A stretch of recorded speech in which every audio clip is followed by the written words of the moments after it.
Hello বন্ধুরা, আজকে তোমাদের জন্য একটা দারুণ জিনিসের ভিডিও নিয়ে চলে এসেছি। চিংড়ি মাছের ফেলে দেওয়া অবশিষ্ট মাথাগুলি দিয়ে মুসুর ডালের বড়া। তার জন্য আমি চিংড়ি মাছের মাথাগুলি ভালো করে ধুয়ে ভেজে বেটে নিয়েছি। আর মুসুর ডাল বেটে নিয়েছি, কাঁচা লঙ্কা কুচি, পেঁয়াজ কুচি, লবণ, হলুদ আর কালো জিরা নিয়েছি। অনেকে কি করে চিংড়ি মাছের এই মাথাগুলি ফেলে দেয়, আবার অনেকে খায়।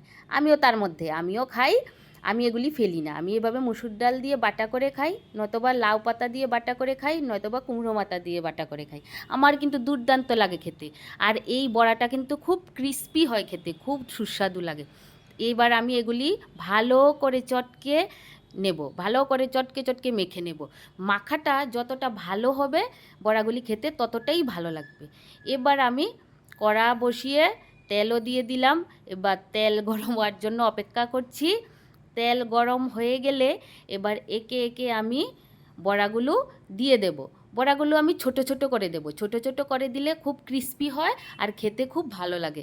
আর বড় বড় করে দিলে ভেতরটা অনেক সময় কাঁচা থাকার সম্ভাবনা থাকে, নরম নরম হয়, খেতে ততটা ভালো লাগে না।